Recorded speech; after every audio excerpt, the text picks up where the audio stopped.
আগতে অঞ্চল বিশেষে এই যিসকল পুৰুধা পুণ্যশ্লোক পুণ্যাত্মাই ভাগৱত পাঠ অনুষ্ঠান কৰিবলৈ যায়, আপোনালোকে গম পালে আচৰিত হ'ব। পুহমহীয়া ঠাণ্ডা দিনত পাঠ ব্যাখ্যা কৰিবলৈ ভকতৰ গৃহত বহে, চেণ্ডেল জোতা যিমান আছে সকলো বিচাৰি কুচাৰি নি পেলাই হৈ পানীত পেলাই দিয়ে। ইয়াত শংকৰী ধৰ্ম প্ৰতিষ্ঠা কৰিবলৈ আহিছ, শংকৰী ওলাবলৈ আহিছ। চাইকেলবোৰ লৈ যায়, পাম্পটো খোলেই ভলটিপটো খুলিও পেলাই দিয়ে, যাতে যা তহঁতি যাওঁতে খোজকাঢ়ি কাঢ়ি ঠাণ্ডাত যা। গালি গালাজ মাৰপিট কৰিবলৈও লুকাই থাকে, কিন্তু ভগৱন্তৰ কৃপা সৎ উদ্দেশ্যত যোৱাৰ কাৰণে তেওঁলোকৰ সেইখিনি সময়তে টোপনি আহি যায়। মোক এজন বাপে কৈছিল, আমি ভাগৱত পাঠ ব্যাখ্যা অনুষ্ঠানলৈ গৈছোঁ, বহুত ভকত আমাৰ শুদ্ধ গগৈ ককাক তেতিয়া লৈ আহিছিল। কেইজন মানে কালভাৰ এটাৰ ভিতৰত সোমাই লাঠি চাঠি লৈ ৰৈ আছে, ঘূৰি আহক, পিছফালৰ পৰা আমি ব্যৱস্থা ল'ম। কিন্তু ভগৱন্তৰ কি কৃপা, ভাগৱত পাঠ কৰি 2:30 বজাত তেখেতসকলে খোজকাঢ়ি কাঢ়ি আহি আছে, আৰু সেই সময়ত তেখেতসকলে কালভাৰটোৰ ভিতৰত দুৰ্ঘোৰ টোপনি নাক মাৰি মাৰি শুই আছে। তেওঁলোকে পাহৰিলে যে তেওঁলোকে কাৰ কাৰণে ৰৈ আছে। পিছত ভগৱন্তৰ কৃপা বৈৰভাৱে ভাবিলেও ভগৱন্তক পাই অনুষ্ঠানলৈ যেতিয়া ঘূৰি আহিছে, তেতিয়া তেওঁলোকে স্বীকাৰ কৰিছে যে আপোনালোকক প্ৰহাৰ কৰিবৰ কাৰণে আমি 3জনে এই আমুক চুকৰ কালভাৰটোৰ তলতে শুই আছিলোঁ, কিন্তু কি ভগৱানৰ ইচ্ছা, আমাৰ ইমান টোপনি আহিল, ৰাতিপুৱাহে সাৰ পাইছোঁ। তেনেকৈ প্ৰচাৰ সংগঠন কৰি শ্ৰীমন্ত শংকৰদেৱৰ এই সত্য শুদ্ধ ধৰ্মবোৰ আমাৰ মাজলৈ অনাৰ কাৰণে এই বাপ সমস্ত আমাৰ বাবে ভগৱান সদৃশ নহয়নে? আজি যদি ভাৰতৰ প্ৰাথমিক প্ৰতিষ্ঠা নহ'লহেঁতেন, আপোনালোক যদি শ্ৰীমন্ত শংকৰদেৱ সংঘৰ সংগী নহ'লহেঁতেন, তেতিয়া এই যোৱা মাঘ বিহুটোত হয়তো ডাক্তৰৰ ঘৰত, নহয় পুলিচ থানাত, নহয় অন্যান্য কিবা কিবিবোৰত মেল মিটিঙত ব্যস্ত থাকিব লাগিলহেঁতেন। কেলে বাৰু? কাজিয়া হ'লহেঁতেন, থানালৈ যাব লগা হ'লহেঁতেন, অন্য গণ্ডগোল হ'লহেঁতেন, মাৰপিট কটাকটি মৰামৰি, ক'ত যাব লাগিলহেঁতেন? Nursing home, medical. আৰু কোনোবাই কিবা কিবি চুৰ কৰি ৰাজহুৱা মেল গোটাই পেলাই স্পষ্টীকৰণ দিব লাগিলেহেঁতেন। কিন্তু এই যে সমাজৰ যিটো পৰিৱৰ্তন, মহাপুৰুষ গুৰুজনাৰ ধৰ্মৰ যিটো পৰিৱৰ্তন, সমাজৰ যিটো পৰিৱৰ্তন, সময়ৰ যিটো পৰিৱৰ্তন, এই সময়ৰ পৰিৱৰ্তনে আমাক এটা বেলেগ ফালে লৈ গৈছে। শ্ৰীমন্ত শংকৰদেৱ সংঘৰ সংগীসকলৰ দুটা কথা অতি প্ৰয়োজন, লক্ষ্য কৰিবলগীয়া কথা: জীৱনৰ উদ্দেশ্য আৰু জীৱনৰ লক্ষ্য। আজি মহাপুৰুষ গুৰুজনাৰ ধৰ্ম গ্ৰহণ নকৰা যিসকল বাপাই আছে অনুষ্ঠানৰ বাহিৰৰ, তেওঁলোকৰ জীৱনৰ উদ্দেশ্য নাই। আপোনাৰ মোৰ কিন্তু জীৱনৰ উদ্দেশ্য আছে, আপোনাৰ মোৰ কিন্তু জীৱনৰ লক্ষ্য আছে, তেখেতসকলৰ নাই। আমাৰ পৰিৱৰ্তন লাগে। আমি যে গুৰুজনাৰ ধৰ্মত একশৰণ হৰিনাম ধৰ্মৰ আমি যে শিষ্যত্ব গ্ৰহণ কৰিছোঁ, আমাৰ পৰিৱৰ্তন থাকিব লাগিব। যদি পৰিৱৰ্তন নাথাকে, তেওঁলোক আৰু আমাৰ মাজত কোনো পাৰ্থক্য নাথাকিব। এই পৰিৱৰ্তন আধ্যাত্মিকতাৰ পৰিৱৰ্তন। আমাক গত সময়ত ব্ৰাহ্মণ্যবাদৰ কৰালৰ পৰা মহাপুৰুষ গুৰুজনাই অসমৰ এই সহজ সৰল মানুহখিনিক এটা নতুন পথ প্ৰদৰ্শন কৰাৰ যিটো পৰিৱৰ্তন আছিল, সেই পৰিৱৰ্তনটো কিন্তু নাথাকিব। যদি আমি আগৰ দৰে থাকি যাওঁ, আগৰ দৰে যদি আমি আগৰ শ্ৰীমন্ত শংকৰদেৱ সংঘৰ শৰণ লোৱা আগৰ মানুহজনে যদি মই শৰণ লোৱাৰ পিছত থাকি যাওঁ, তেতিয়াহ'লে তাক পৰিৱৰ্তন বুলি নক'ব। পৰিৱৰ্তন তাকেহে ক'ব, শৰণ লোৱাৰ আগত আপোনাৰ খং উঠিছিল, শৰণ লোৱাৰ আগত আপোনাৰ স্বামী স্ত্ৰীৰ কাজিয়া হৈছিল, অনুষ্ঠানত সোমাই শৰণ লোৱাৰ আগত শাহুৰ বোৱাৰীৰ অত্যাচাৰ চলিছিল, শংকৰদেৱ সংঘত সোমোৱাৰ পিছত এইবোৰ থাকিব নালাগিব। যদি আছে আপুনি কিন্তু পৰিৱৰ্তন হোৱা নাই। অনুষ্ঠানলৈ অহাৰ আগৰ যিটো অৱস্থা আপুনি সেই অৱস্থাতে আছে। গতিকে নিজে আমি কিমান পৰিৱৰ্তন হৈছোঁ, আমি কিমান গুৰুজনাৰ ধৰ্মৰ আদৰ্শ হৃদয়ত বান্ধি লৈছোঁ, এইটো প্ৰত্যেকে নিজে নিজে অনুভৱ কৰি জুখি চাওক। মই কি কৰিছোঁ আৰু মই কি কৰিব পাৰিছোঁ। গতিকে গুৰুজনাৰ যি আদৰ্শ আজি 50 বছৰ একেটা খুঁটিতে, আমাৰ অসমীয়া ভাষাত ক'বলৈ গ'লে একেটা খেলতে 50 বছৰ অতিক্ৰম কৰাৰ যি সৌভাগ্য, এই সৌভাগ্য কিন্তু সকলোৰে নঘটে। এই 50 বছৰীয়া গৌৰৱৰ অধিকাৰী সকলো মানুহ হ'ব নোৱাৰে। আপোনালোকৰ আমাৰ প্ৰাথমিকবিলাকত দেখিছে, শ্ৰীমন্ত শংকৰদেৱ সংঘলৈ মানুহ 2 প্ৰকাৰে আহে। এক প্ৰকাৰে মগজুৰে আহে আৰু আনটো প্ৰকাৰে ভৰিৰে আহে। যিসকল ভৰিৰে আহে সোমোৱা দুৱাৰখনো খোলা আৰু ওলাই যোৱাৰ দুৱাৰখনো খোলা থাকে। যি মগজুৰে আহে সি কিন্তু সোমাই ইয়াৰ পৰা ওলাই যাব কিন্তু কেতিয়াও নোৱাৰে। আপোনালোকে মগজেৰে আহিছে, আত্মাৰে আহিছে, ইয়াৰ পৰা ওলাই নাযায়, ইয়াতে জীৱন শেষ হৈ যাব। ভকত ভগৱন্তৰ সেৱাতে জীৱন শেষ হৈ যাব। তাৰ কাৰণে আপোনালোকে আজি 50টা বছৰ অতিক্ৰম কৰিছে। মই আশা কৰোঁ 100টা বৰ্ষ 150টা বৰ্ষ অতিক্ৰম কৰক। মানুহ বদলি হ'ব, নেতৃত্ব বদলি হ'ব, সময় পৰিৱৰ্তন হ'ব, কিন্তু ভাধৰা প্ৰাথমিক শাখাৰ যি অক্ষয় পতাকা চিৰদিন থাকি যাব লাগিব।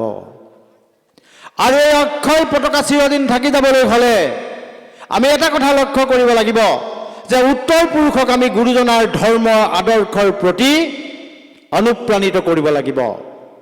এতিয়া সাম্প্ৰতিক সময়ত অতি ডাঙৰ কথা হৈছে যে আমাৰ পৰ্যায়লৈকে আমাক মেট্ৰিক পৰীক্ষা দিয়াৰ আগতে মা দেউতাই শৰণ দিয়াইছিল, আৰু তেতিয়াৰে পৰা আমি শৰণ বস্তু ৰক্ষা কৰি আহি মহাবিদ্যালয় বিশ্ববিদ্যালয় পৰ্যন্ত ওলাই আহিলোঁ।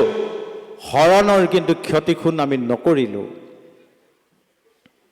আমাৰ পিছত যিখিনি আছে আহি আছে, এই যিসকল যুৱক যুৱতী আছে, আচলতে তেওঁলোকৰ ইণ্টাৰেষ্ট নোহোৱাটো স্বাভাৱিক, কিন্তু মাক বাপেকৰ চেষ্টা নোহোৱাটোহে অতি দুৰ্ভাগ্যজনক কথা।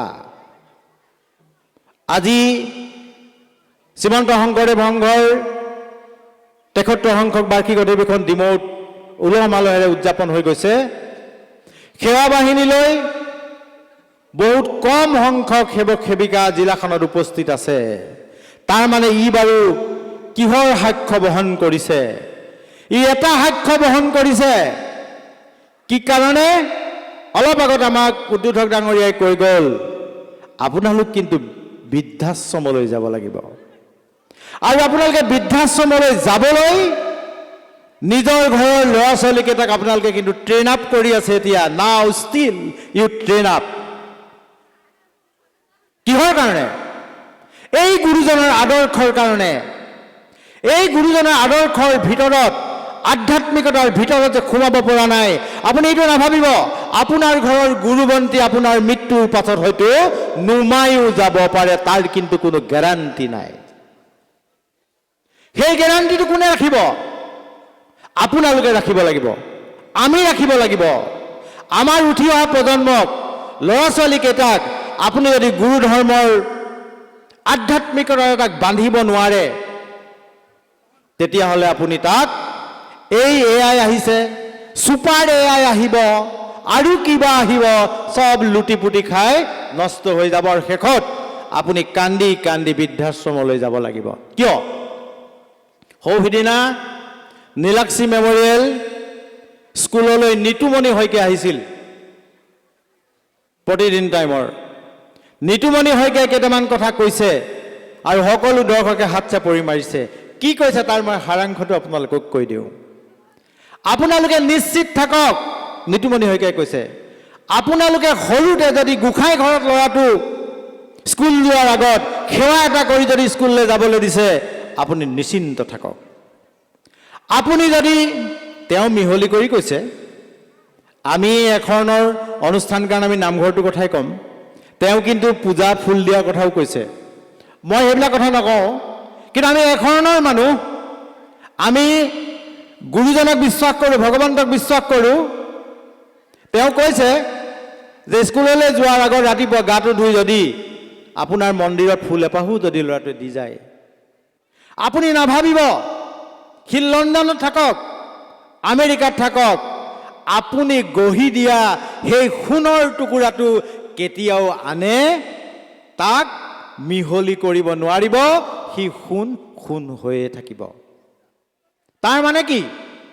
গুৰুজনাৰ আধ্যাত্মিকতা, যিটো আধ্যাত্মিকতা আমাক দিলে, আমি কিন্তু আজিলৈকে অঞ্জন হালনিদাৰক দিলে আৰু বহুজন যুৱকক দিলে, যাক দিলে তেওঁলোকে কিন্তু ধৰি ৰাখিছে আৰু অদূৰ ভৱিষ্যতেও ধৰি ৰাখিব।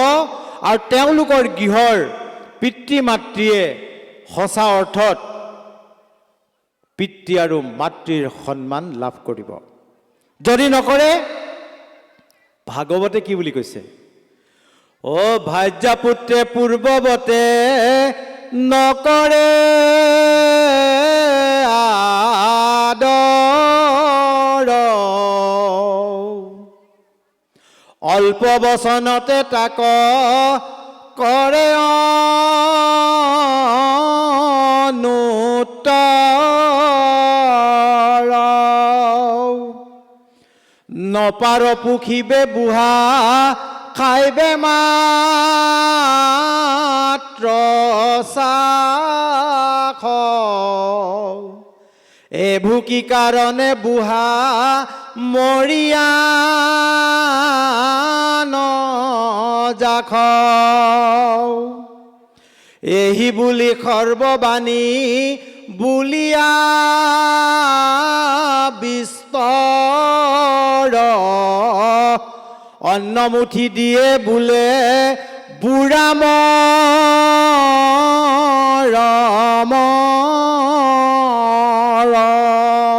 যদি নানে, যদি এই আধ্যাত্মিকতা হৃদয়ত ভৰাই দিব নোৱাৰে, যদি শ্ৰীমন্ত শংকৰদেৱ সংঘৰ মজিয়ালৈ আনি যদি আধ্যাত্মিকতাৰ মহাসাগৰত আপোনাৰ সন্তানটো যদি ডুব নিয়াব নোৱাৰে, তেতিয়াহ'লে বৃদ্ধ বয়সত আপোনাক এই বুঢ়া নমৰ কিয়, খাবলৈ জীয়াই আছ, মৰ তোৰ লগৰবোৰ মৰি শেষ হৈ গ'ল, তই মৰিবলৈ দেখা নাই। বাপসকল, এই শব্দকেইটা শুনি বাৰু সেই 70, 75, 80, 85, 90 বছৰ বয়সত আমাৰ কেনেকুৱা লাগিব? আৰু ঘিউ ময়েৰে দ্ৰব্য আপোনাৰ আগত পৰিৱেশন কৰালেও আপুনি জানো তাৰ সোৱাদ পাব? শব্দৰ সোৱাদে খাদ্যৰ সোৱাদক ম্লান কৰি দিব আৰু কান্দি কান্দি জীৱনৰ শেষৰ বয়সটো অতিবাহিত কৰিব লাগিব। মইনো ক'ত ভুল কৰিলোঁ, মোৰনো ক'ত ভুল হ'ল যে মোৰ ল'ৰা ছোৱালীয়ে মোক পিতৃ মাতৃ বুলি চিনি নোপোৱা হ'ল। সিহঁতকেতো তুলিছিল, নাখাই নবৈ, টোপনি ক্ষতি কৰি, বেমাৰ ব্যাধিৰ পৰা হাত সৰুৱাই ছাতিৰ দৰে আৱৰি ধৰিছিল, সংঘৰ অনুষ্ঠানলৈ নপঠাইছিল। এতিয়াই ধৰ্ম কৰিব নাই হোৱা, এতিয়াই ধৰ্ম কৰি ভাগৱত পাঠ কৰি ঘৰে ঘৰে ফুৰিব নাই হোৱা, এইবোৰ কাম নহয় তহঁতৰ। তেখেতে দিছিল তেওঁৰ কাম সেইবোৰ, যোনবোৰ কাম শিকি এই বাপেকক বুঢ়া বয়সত, তোৰ বয়সৰ মানুহ মৰিলে তই মৰিবলৈ নেদেখ, এই বুলি যদি কয়, তেতিয়াহ'লে আমাৰ জীৱনৰ লক্ষ্য কোনটো? মই আগতেই কৈছোঁ, আমাৰ জীৱনৰ উদ্দেশ্য সেইটো নহয়। আমাৰ জীৱনৰ লক্ষ্য আৰু উদ্দেশ্য আমাৰ বেলেগ। আমাৰ জীৱনৰ লক্ষ্য আপুনি এজন মহাপুৰুষৰ সেৱক হৈ আপোনাৰ ঘৰখন আপুনি মহাপুৰুষৰ সেৱক কৰক। আৰু যদি কৰিব নোৱাৰে, ইহজন্মত ভক্তি কৰাৰ আপোনাৰ কোনো সাৰ্থকতা নহয়। কাৰণ আপোনালোকে জানে, গুৰুচৰিত পুথি পঢ়িছে, শংকৰদেৱ যেতিয়া বৈকুণ্ঠ প্ৰয়াণৰ বাবে চোতালৰ মূৰত বহি পদ্মাসন কৰিছে, তেনেকুৱাতে ৰামানন্দ কোনোবাই ক'লে যে তোমাৰ পিতৃ এতিয়া যাবগৈ। দৌৰ মাৰি আহি ৰামানন্দই আহি দেউতাকক কৈছে, শংকৰদেৱক কৈছে যে পিতৃ, মোক তুমি জীয়াই থাকিবলৈ বৃত্তি দিয়া। তেতিয়া গুৰুজনে ক'লে, সবেখানি মই মাতৃৰ ওচৰত দি আহিছোঁ, তুমি তাৰে পৰা লৈ ল'বা। তেতিয়া ৰামানন্দই ক'লে যে নহয়, মোক পৰকালৰ বিত লাগে। তেতিয়া গুৰুজনৰ মনটো সেমেকি গৈছে আৰু তেওঁ থোকাথুকি ভাষাৰে কৈছে, আজিহে মোৰ পিতা পুত্ৰৰ পৰিচয় ঘটিছে। সবেখানি মই মানুহৰ ওচৰত দি আহিছোঁ, তুমি তাতেই পাবা। চাওকচোন, ইমান এটা মাৰ্মিক কথা। যদি আপুনি আপোনাৰ ধৰ্মত আপোনাৰ সন্তানটোক যদি আপুনি আপোনাৰ ঈশ্বৰজনক যদি আপুনি চিনাকি কৰি দিব নোৱাৰে, তেতিয়াহ'লে আপুনি পিতা নহয়। আপুনি জন্ম দিয়া ল'ৰাটো আপোনাৰ পুত্ৰ নহয়। পিতা পুত্ৰৰ সম্বন্ধ নঘটে, তাৰ মানে আপুনি যাক জন্ম দিলে সি জাৰজ। জাৰজৰ জানো পিতৃ মাতৃৰ পৰিচয় থাকে?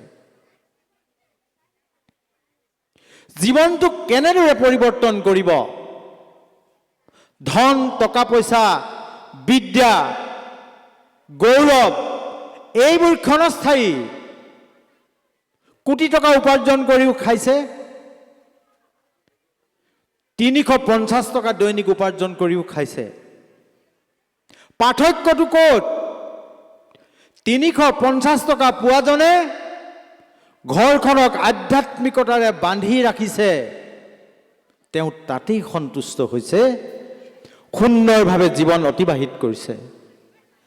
দৈনিক লাখ টকা উপাৰ্জন কৰিছে, আধ্যাত্মিকতাৰ খচ নাই তাত, গণ্ডগোল আৰম্ভ হৈ গৈছে। আমি পৰিৱৰ্তন বিচাৰোঁ। কি পৰিৱৰ্তন বিচাৰোঁ? এই যে মনুষ্যৰ জীৱাত্মাটোৰ পৰিৱৰ্তন বিচাৰোঁ। আৰু পৰিৱৰ্তন বিচাৰিহে আমি শ্ৰীমন্ত শংকৰদেৱ সংঘত অন্তৰ্ভুক্তি হৈছোঁ, শৰণ লৈছোঁ। আৰু শ্ৰীমন্ত শংকৰদেৱ সংঘত সোমাই আমি কি পাইছোঁ? এক দেৱ, এক হেব, একৰ বিনে নাই কেব। অন্য দেৱী দেৱ নকৰিবা হেব, গৃহে নাযাবা, প্ৰসাদ নাখাইবা, ভক্তি ব্যভিচাৰ নকৰিবা। এইকেইটা কথা পাইছোঁ।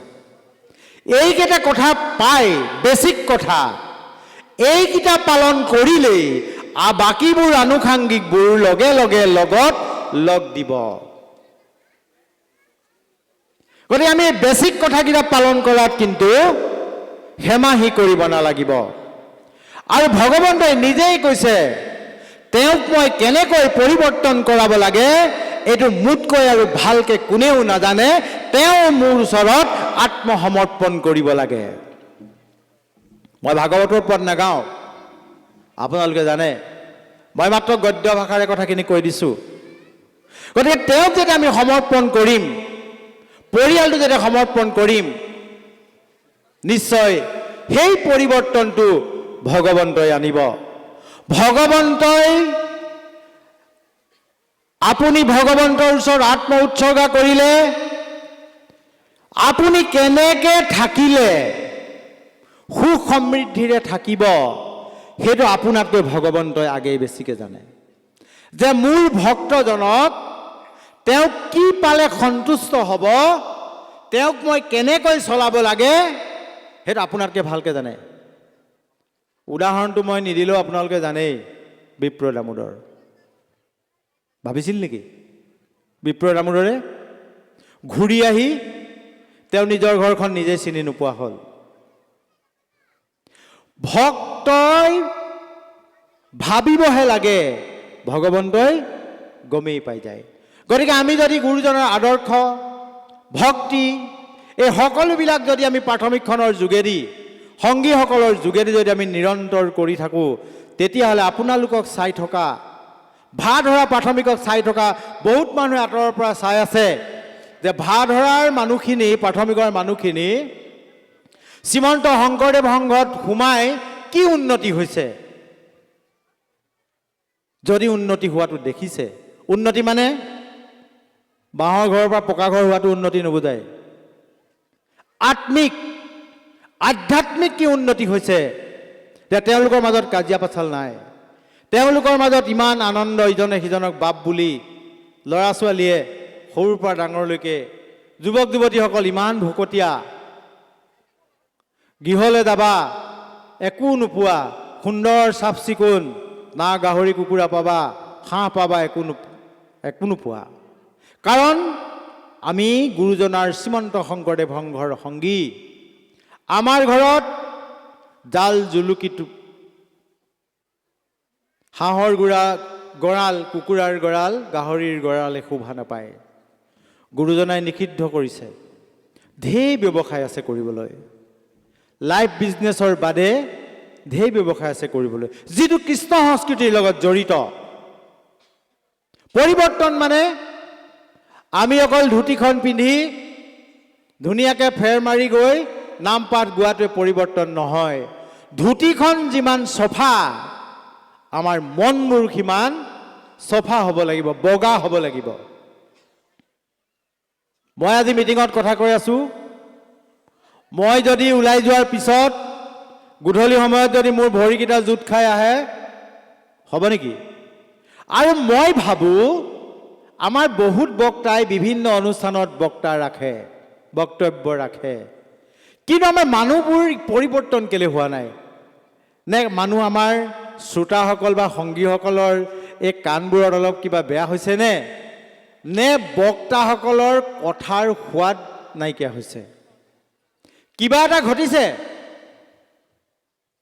কিবা এটা বিধিকৰ্ম ঘটিছে।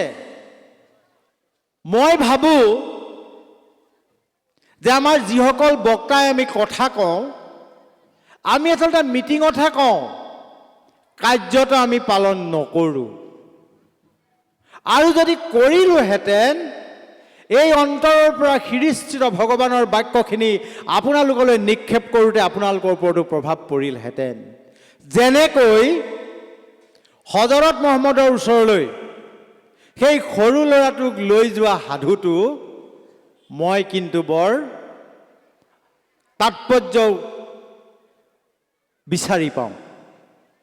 কাৰণ প্ৰথম দিনা মাকে শিশুটোক লৈ যোৱা সময়ত হজৰত মহম্মদে কৈছিল যে ই মিঠা, মাকে কৈছিল ই মিঠা খায়, গতিকে মিঠা খাবলৈ আপুনি ইয়াক মানা কৰি দিব লাগে। তেতিয়া হজৰত মহম্মদে এসপ্তাহ সময় লৈছিল যে মই আজি এইটো কথা নকওঁ, কথাটো সৰু কথা, এসপ্তাহ সময়ৰ পাছত তেওঁক পুনৰ লৈ আহিবা। এসপ্তাহৰ পিছত গ'ল। তেতিয়া হজৰত মহম্মদে ক'লে যে বোপাই তুমি মিঠা নাখাবা।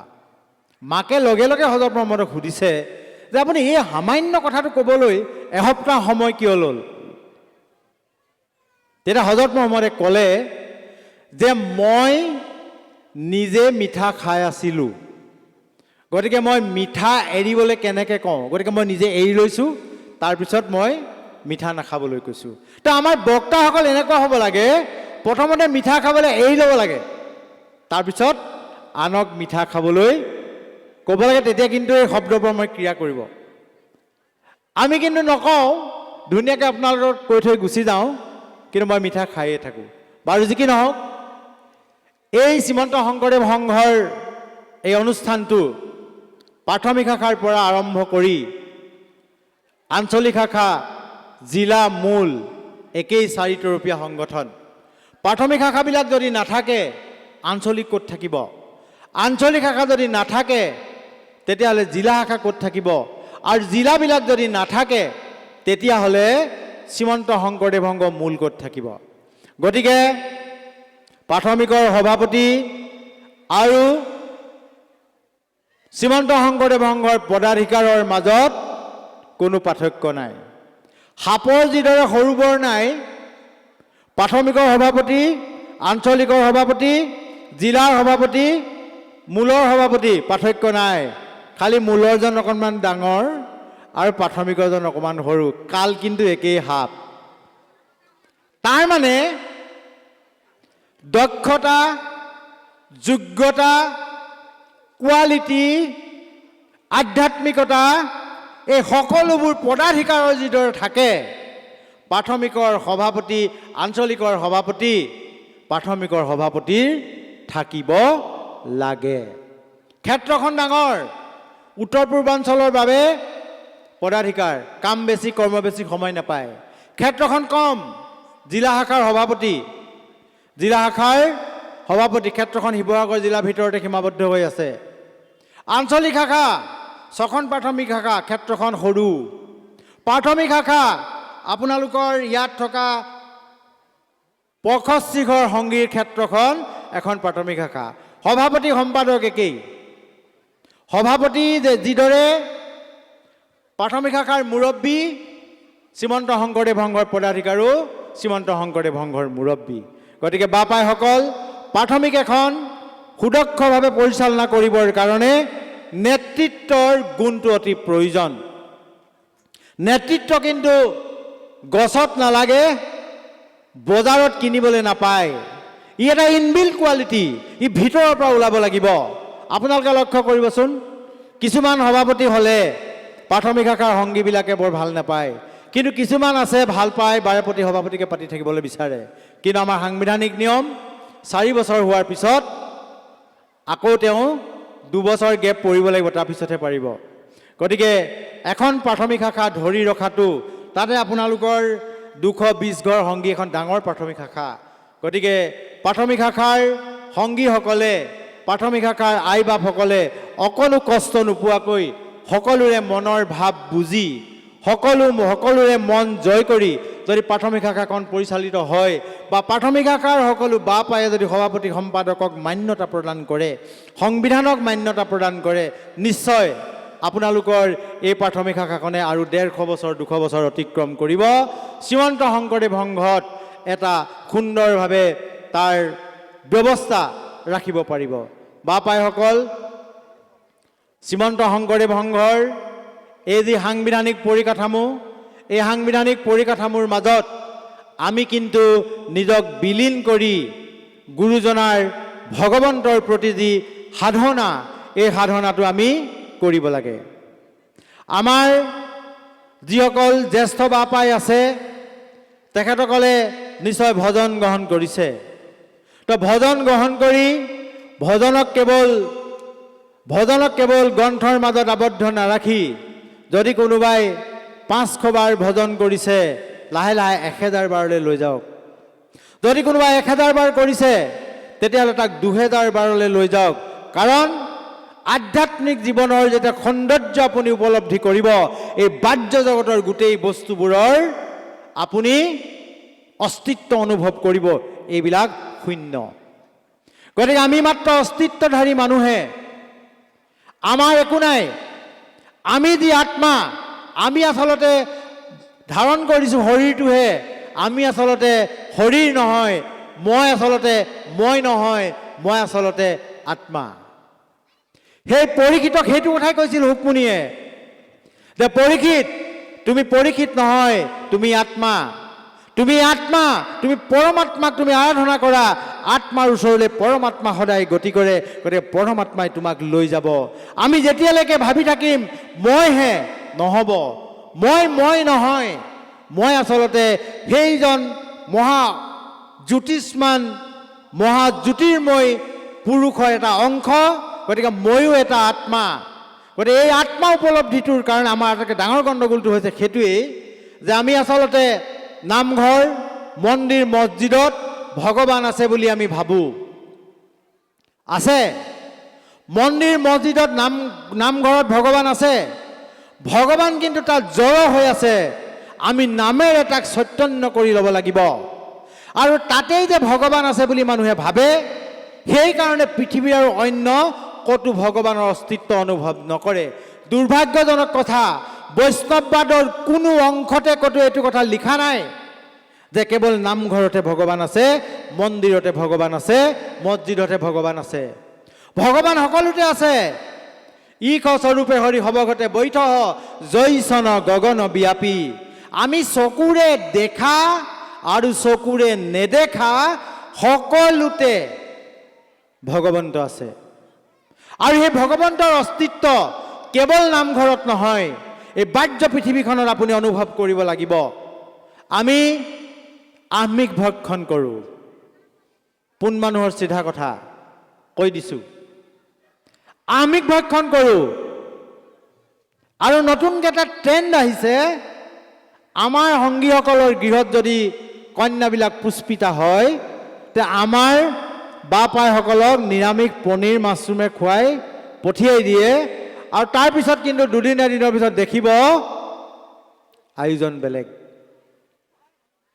শ্ৰীমন্ত শংকৰদেৱ সংঘৰ সংগী, তেওঁ বাৰু সংগী নে?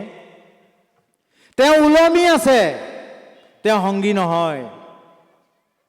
তেওঁ গুৰুজনাৰ ধৰ্ম আদৰ্শক ম্লান কৰিবলৈহে আছে। তেওঁ গুৰুজনাৰ ধৰ্ম আদৰ্শক কিন্তু প্ৰকাশ কৰিবলৈ থকা নাই। চাওকচোন, নামঘৰতে ভগৱান আছে, বাকী আৰু অন্য জীৱ জন্তুবিলাকত নাই। কেনেকুৱা ভ্ৰান্ত ধাৰণা! ভগৱন্ত এইবিলাকত চৈতন্য হৈ আছে। ভগৱন্ত এই জীৱ জগতত চৈতন্য হৈ আছে। সেই চৈতন্যবিলাকক আমি নেদেখোঁ, অস্তিত্ব অনুভৱ নকৰোঁ। আমি কিন্তু নামঘৰত ভাবোঁ যে তাতেহে ভগৱান আছে। আৰু গণ্ডগোলবোৰ সেইকাৰণেই হৈ গৈছে। গণ্ডগোলবোৰ সেইকাৰণেই হৈ গৈছে। গুৰুজনাৰ আদৰ্শ ভাৰতবৰ্ষৰ ভিতৰত, পৃথিৱীৰ ভিতৰত অদ্বিতীয়, যাক মই ক'ব নালাগে, মহাত্মা গান্ধী বিনুৱাভাৱে কৈ গৈছে। মই আপোনালোকক মাত্ৰ কথাটোহে স্মৰণ কৰাই দিছোঁ যে এই আদৰ্শ ভাৰতবৰ্ষই যদি পালন কৰিলেহেঁতেন, অসমে যদি পালন কৰিলেহেঁতেন, অসম হৈ নাথাকিলহেঁতেন, বিশ্বৰ ভিতৰত এখন শ্ৰেষ্ঠ দেশলৈ ৰূপান্তৰিত হ'লহেঁতেন। কাৰণ ইয়াত সকলোবোৰ মানৱীয় গুণেৰে ভৰপূৰ এখন অসমীয়া সমাজ, য'ত গুৰুজনে পাহৰি যোৱা কথাবোৰ সোঁৱৰাই দিছিল আমাক ধৰ্মৰ জৰিয়তে। গতিকে মহাপুৰুষ শংকৰদেৱৰ আদৰ্শত কি নাই, গুৰুজনাক কি নাই? বহুতে কয় মহাপুৰুষ শংকৰদেৱ এজন সাহিত্যিক, মহাপুৰুষ শংকৰদেৱ এজন সংস্কৃতিবান মানুহ, লেখক, নাট্যকাৰ। এটা কথা আমি অনুভৱ কৰোঁ, আইসকলে অনুভৱ কৰিব, সন্তানে দুগ্ধপান কৰিবলৈ হ'লে মাতৃয়ে যদি আঁচলখন গুচাই নিদিয়ে, তেতিয়াহ'লে সন্তানে দুগ্ধপান কৰিব নোৱাৰে। সেইসকল গুৰুজনাৰ একধৰণৰ অস্তিত্ব অনুভৱ কৰিব নাই পৰা কাৰণে, ভক্তি মাতৃয়ে ভক্তিৰ আঁচলখন গুচাই দিয়া নাই কাৰণে শংকৰদেৱৰ আচল গুণাৱলী মূল্যাংকন কৰিব পৰা নাই। ডাঙৰ কথা।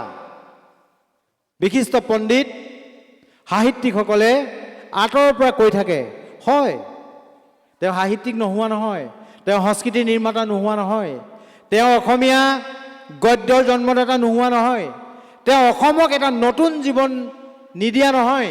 জ্যোতিপ্ৰসাদে কোৱাৰ দৰে শংকৰদেৱ বিয়োগ অসম ইকুৱেল 0, হয়, সকলো হয়। কিন্তু এই যে আচলখন গুচাই দিয়া নাই, একধৰণৰ মাধ্যমেদি যে শংকৰদেৱক জুমি চাব পৰা নাই, তাৰ কাৰণে আচলতে শংকৰদেৱক ঈশ্বৰৰ অংশ বুলি ক'বলৈ বেয়া পায়। কুৰুক্ষেত্ৰ পুৰাণত কৈ থৈ গৈছে, তব বিদ্যে মম জাত শংকৰ খ্যাতিমন্তকঃ তথা অৱতীৰ্ণং হৰি সাক্ষাৎ লোকনাং শীত কামায়া নানা গীত পদ কবিত্তেন সুকীৰ্তং সততং বিভু পৰম ব্ৰহ্মৰূপেণ তস্য ব্ৰতদবা নাম গামে নিজ ভক্তি প্ৰচাৰে। মই অসমীয়াত কৈ দিছোঁ।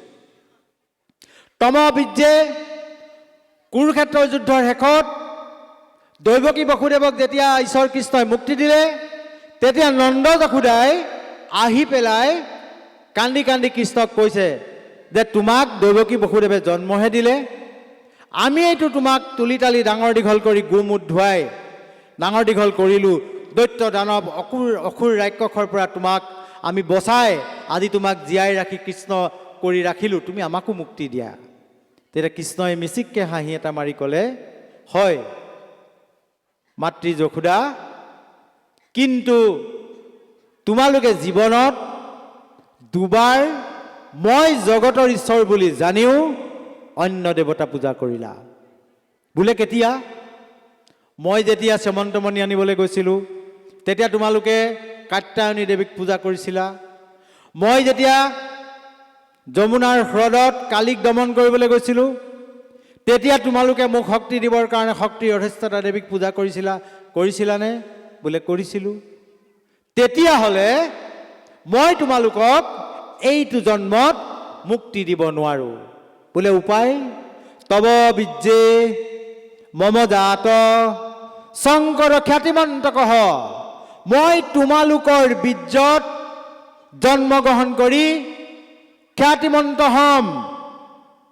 তব বিদ্যে মম জাত শংকৰ খ্যাতিমন্তকঃ লোকনাং হিত কামায়া লোকৰ হিতৰ কাৰণে নানা গীত পদ কবিত্তেন নানা গীত পদ মই কবিতা ৰচনা কৰিম আৰু কি কৰিম? সুকীৰ্তং মই কীৰ্তন কৰিম, সততং বিভু বিভু মানে ভগৱান, পৰম ব্ৰহ্মৰূপেণ তস্য আৰু পৰম ব্ৰহ্মৰূপে মই তাত, তস্য মানে তাত, ৰূপেণ তস্য ব্ৰতদবা নামগামে নিজ ভক্তি প্ৰচাৰে। অকল মাধৱদেৱে জগতগুৰু বুলি চান্দখাই চতুৰ্ভুজ মূৰ্তি দেখি মাধৱদেৱে দেখি লিখি যোৱা কথাটোৱে কথা নহয়। লিখি যোৱা কথাটোৱে কথা নহয়। গতিকে মহাপুৰুষ গুৰুজন এজন ঐশ্বৰিক ব্যক্তি, জীৱ ধৰাধামত আৱিৰ্ভাৱ হ'ল। বহুত গ্ৰন্থ আছে, মই নকওঁ, মাত্ৰ এইটো কথা ক'লোঁ। গতিকে সেই গুৰুজনক আমি তেওঁ দিয়া মানে আমি গুৰুজনক যেতিয়া স্মৰণ কৰোঁ, ঈশ্বৰ কৃষ্ণ গুৰু আৰু পূৰ্ণ ব্ৰহ্ম আমাৰ পাৰ্থক্য নাথাকে, এক হৈ যায়। গতিকে চাৰিয়ে এক আৰু একেই চাৰি হৈ মিলি গুচি যায়। আমি যেতিয়ালৈকে অনুভৱ নকৰিম সেই পূৰ্ণ ব্ৰহ্ম, সেই ভগৱন্ত আমাৰ হৃদয়ত আছে, তেতিয়ালৈকে আমাৰ মনলৈ কিন্তু বেয়াবোৰ ৰাখিবই। কাৰণ মই আগতে কৈছোঁ, খাদ্যৰ ক্ৰিয়া হয়। আপুনি যি খায় সেই খাদ্যৰ জৰিয়তে আপোনাৰ গ্ৰন্থিবোৰ প্ৰস্তুত হয়। আপুনি খং নকৰোঁ বুলিলেও আপোনাৰ মনলৈ খং আহি থাকে। কিয় আহে? সেই যিটো গ্ৰন্থি আছে, সি যেতিয়া ইনচুলিনবোৰ এৰি দিব, সি আপোনাৰ বডিত অট'মেটিক খং আহি যাব। ছুগাৰৰ যিটো গ্ৰন্থি, সি যেতিয়া ইনচুলিনটো এৰি দিয়ে তেতিয়া ছুগাৰ হয়। খঙৰ যিটো গ্ৰন্থি আছে, সেই গ্ৰন্থিটো যেতিয়া ইনচুলিনবোৰ এৰি দিব তেতিয়া আপোনাৰ খং উঠিব। আপোনালোকে বাৰু এতিয়া মোক খং কৰকচোন, আপোনালোকে এতিয়া কান্দকচোন বুলি যদি মই কওঁ, আপোনালোকে কান্দিব পাৰিবনে? হাঁহকচোন বুলি ক'লে মই এটা খুহুতীয়া কথা ক'ব লাগিব, তেতিয়া আপোনালোকে হাঁহিব। তাৰমানে খুহুতীয়া কথাটো কাণৰ ভিতৰেদি সোমাই গৈ আপোনাৰ যিটো গ্ৰন্থি আছে, সেই গ্ৰন্থিটোৰ পৰা ইনচুলিনবোৰ উলিয়াই দিব আৰু আপুনি হাঁহিবলৈ বাধ্য হ'ব লাগিব। তদ্ৰূপ আমাৰ খাদ্য যেতিয়ালৈকে শুদ্ধ নহ'ব, খাদ্য যেতিয়ালৈকে আমাৰ গুৰুজনাৰ প্ৰসাদ নহ'ব, ভাত হৈ থাকিব। আমাৰ আগতে কৈছেই, ভাত খালে জাত যায়, চাউল খালে আউল লাগে। এতিয়া নতুনকৈ এটা বস্তু আহিছে, খানা। খানা খালে কিন্তু থানালৈ যাবই লাগিব।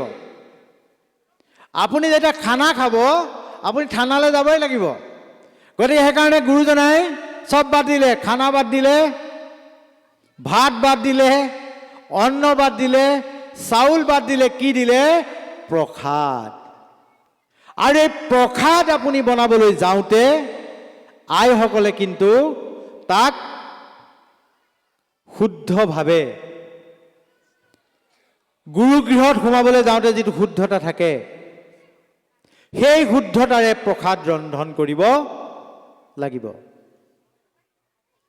মোবাইলত ফোন এটা আহিল, থটমটকৈ দুআষাৰ কথা পাতি পেলাই মোবাইলটো হৈ আপুনি চাউল অৰ্পণ কৰিবলৈ গ'লে সেই প্ৰসাদে আপোনাক ক্ৰিয়া নকৰিব। আপোনাৰ উদ্দেশ্য হোৱা উচিত, আইসকলৰ উদ্দেশ্য হোৱা উচিত যে আমি পৰিৱৰ্তন বিচাৰিছোঁ, মোৰ পৰিয়ালটোক মই আনতকৈ বেলেগকৈ গঢ় দিব খুজিছোঁ, আৰু মোৰ পৰিয়ালটো এইখন সমাজত চকুত লগা ব্যক্তি হ'ব লাগিব, আমাৰ পৰিয়ালটো, আমাৰ উঠি অহা প্ৰজন্ম। গতিকে মই এক ঈশ্বৰৰ চৰণত দিয়া নৈবেদ্য প্ৰসাদ হিচাপে মই ৰন্ধন কৰিব লাগিব। আমাৰ আজিকালি ক'বলৈ বেয়া লাগিলেও মই কৈছোঁ, মাছ আৰু যিবিলাক আমাৰ সততে পায়, ব্ৰইলাৰ ডিম, আমাৰ ল'ৰা ছোৱালীবিলাক আমি খুৱাওঁ। কিমান বেয়া বস্তু খুৱাওঁ জানেনে? আপোনালোকে মোবাইলত জিনা শিখো বুলি এটা এপ আছে। সেই এপটোত আচাৰ্য মনীষ বুলি এজন তাৰ আচাৰ্য, ভাৰত চৰকাৰৰ যিখন আয়ুষ মন্ত্ৰালয়, সেই আয়ুষ মন্ত্ৰালয়ৰ অধীনত তেওঁলোকে চাকৰি কৰে, আৰু তেওঁলোকে নেচাৰোপেথিৰ যোগেদি ৰোগ নিৰাময় কৰে। আচলতে এই যিবিলাক আমাৰ ফাৰ্মৰ ডিম, এইবিলাক আচলতে পুৰুষ আৰু মহিলাৰ দ্বাৰা সৃষ্টি হোৱা ডিম নহয়। এইবিলাক সেই কুকুৰাজনীয়ে নিজে নিজে তৈয়াৰ কৰা এটা মেনষ্ট্ৰুৱেল বেছ, দেট ইজ নট ডিম। আৰু এইবোৰ খুৱাই খুৱাই আমাৰ প্ৰজন্মবোৰক আমি বেলেগ ফালে লৈ গৈছোঁ, গুৰুজনাৰ আদৰ্শৰ বিপৰীত দিশলৈ আমি লৈ গৈছোঁ। গতিকে এই আইসকলৰ শুদ্ধতাৰ ওপৰত এটা ধৰ্মীয় পৰিয়ালৰ ভৱিষ্যতটো নিহিত হৈ থাকে। তাৰপিছত আৰু এটা কথা আমি লক্ষ্য কৰোঁ যে আজিকালি আমাৰ এই ছ'চিয়েল মিডিয়াত আইসকলে বিভিন্ন ধৰণৰ ৰিলছ বনায়। ৰিলছ বুলি কোৱাৰ লগে লগে চাগে আপোনালোকে গম পাই গৈছেই। গতিকে আজে বাজে ৰিলছবোৰ বনোৱাতকৈ আপুনি গুৰুজনাৰ যি ধৰ্মীয় আদৰ্শ আছে, সংস্কৃতি আছে, সাহিত্য আছে, বিভিন্ন ধৰণৰ লেখন ব্যৱস্থা আছে, এইবোৰৰ জৰিয়তে, ভতিমা আছে, এইবোৰৰ জৰিয়তে আমি কিয় ৰিলছ বনাব নোৱাৰোঁ? ভিউৱাৰ্ছ লাগে, পাব। কিন্তু মানুহে নিজৰ নগ্নতা বাথৰুমত চাব পাৰে, সেই নগ্নতা কিন্তু ছ'চিয়েল মিডিয়াত প্ৰকাশ কৰিব নোৱাৰে।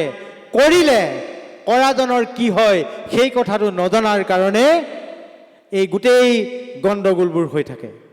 বাৰু যি কি নহওক, ইতিমধ্যে যথেষ্টখিনি সময় অতিবাহিত হৈ গৈছে। আমাৰ পিছতো আৰু বিভিন্নজন বক্তা আছে, আহি পোৱাহি নাই চাগে, পাবহি। গতিকে আমি আমাৰ বক্তব্যৰ সামৰণি ফালে আগবাঢ়িব বিচাৰিছোঁ। গতিকে বাপাই সমস্ত জীৱনত যদি এটা কথাই শুদ্ধ, সেইটোৱে হৈছে আপুনি মহাপুৰুষৰ সেৱক হওক। জীৱনত যদি এটা কথাই সত্য, আপোনাৰ এদিন মৃত্যু ঘটিব। জীৱনত এটা কথাই সত্য, এই পৃথিৱীত এজন ভগৱান আছে। আৰু জীৱনত এটা কথাই যদি সত্য, এই জীৱন সফল কৰিবলৈ মানুহৰ জন্মৰ বাদে আৰু অন্য জন্ম আপুনি নাপায়। এইটো কলিযুগ, ইয়াত মানুহৰ বাদে আন জীৱ জন্তুবিলাকে কথা ক'ব নোৱাৰে তেওঁলোকে কেৱল ধ্বনিহে দিয়ে তেওঁলোকৰ কিন্তু বাণী নাই বাণী মানে কথা ক'ব নোৱাৰে মানুহেহে কথা ক'ব পাৰে আৰু সেইকাৰণে মহাপুৰুষে মানুহে কথা ক'ব পাৰে বুলি ভাবিয়েই কীৰ্তন দশম ঘোষা ৰত্নাৱলী ৰচনা কৰি এই যিবিলাক সাহিত্য সৃষ্টি কৰিলে এই সাহিত্যবিলাকৰ জৰিয়তে গুৰুজনাক আহ্বান জনাবৰ বাবে এটা ব্যৱস্থা আমাক দি গ'ল গতিকে এইখিনি আমি পালন কৰিব লাগে গতিকে মানুহৰ জন্মটো ক্ষণস্থায়ী কেতিয়া এই জীৱন এই ধৰাধামৰ পৰা গতি কৰিব কোনেও গম নাপায় গতিকে জীৱনত যদি ঈশ্বৰ কৃষ্ণ প্ৰভুৰ লগত যদি আপুনি মৃত্যুৰ পিছত মিলিত হ'ব নোৱাৰে তেতিয়াহ'লে এই জীৱনটোৰ আপোনাৰ কোনো মূল্য নাথাকিব ভেলু নাথাকিব eat drink and be merry tomorrow you will be die আপুনি খাও পিয় ফূৰ্তি কৰক মস্তি কৰি উৰাই দিব পাৰিব তাৰ বাদে কিন্তু আপোনাৰ জীৱনটোত আপুনি একো নাপাব সেইকাৰণে মই আৰম্ভণিতে কৈছোঁ যে শ্ৰীমন্ত শংকৰদেৱ সংঘৰ সংগীসকলৰ জীৱনৰ দুটা কথা আছে এটা হ'ল লক্ষ্য আৰু আনটো হৈছে উদ্দেশ্য লক্ষ্য উদ্দেশ্যত উপনীত হ'ব পৰাকৈ কাম কৰা আৰু লক্ষ্যটো হ'ল পৰম পুৰুষৰ লগত বিলীন হৈ যোৱা গতিকে সেইকাৰণে আজি ভাধৰা প্ৰাথমিক শাখাই 50 বছৰ অতিক্ৰম কৰিছে সোণালী জয়ন্তী অতিক্ৰম কৰিছে সোণালী জয়ন্তী পতাৰ অৰ্থটো তেতিয়াহে থাকিব যদি এইখন প্ৰাথমিক শাখাৰ পৰা শ্ৰীমন্ত শংকৰদেৱ সংঘত নেতৃত্ব বহন কৰিব পৰা সুযোগ্য সন্তান ভাধৰা প্ৰাথমিক শাখাই সৃষ্টি কৰিব লাগিব সোণালী জয়ন্তী উৎসৱ পালন কৰাৰ অৰ্থ ইয়াত থাকিব লাগিব যে প্ৰতি ঘৰ গৃহস্থী প্ৰতিজন সংগীয়ে শ্ৰী মহাপুৰুষ গুৰুজনাৰ আদৰ্শ আখৰে আখৰে পালন কৰিব সোণালী জয়ন্তী উৎসৱ পালন কৰাৰ তাৎপৰ্যত তেতিয়াহে থাকিব যেতিয়ালৈকে গোটেই প্ৰাথমিক শাখাৰ সংগী বা পাইসকল নিৰামিষ ভোজী হ'ব তেতিয়াহে সোণালী জয়ন্তী উৎসৱ পতাৰ তাৎপৰ্য সম্পূৰ্ণ হ'ব ইয়াত এজনো বেয়া বস্তু খোৱা সংগী আমাৰ প্ৰাথমিক শাখাত থাকিব নালাগিব গতিকে বাপাই সমস্ত এই চাৰিটা আহ্বান মই জনালোঁ সোণালী জয়ন্তী এই মঞ্চত আপোনালোকে গুৰুজনাৰ আদৰ্শৰ প্ৰতি অনুপ্ৰাণিত হওক গুৰুজনাৰ ধৰ্ম আদৰ্শ শিৰে ধৰি ৰাখক জীৱন সফল কৰক মনুষ্য জীৱন সফল কৰক ভগৱন্তৰ প্ৰতি ভক্তি ৰতি প্ৰীতি বহাওক তাকে কামনা কৰি মই মোৰ এই আমন্ত্ৰিত অতিথিৰ বক্তব্য ইমানতে সামৰণি মাৰিছোঁ আৰু জ্ঞাত অজ্ঞাতে হ'ব লগা অপৰাধৰ বাবে আপোনাসৱৰ চৰণত মই সেৱা বিচাৰিছোঁ কৃষ্ণ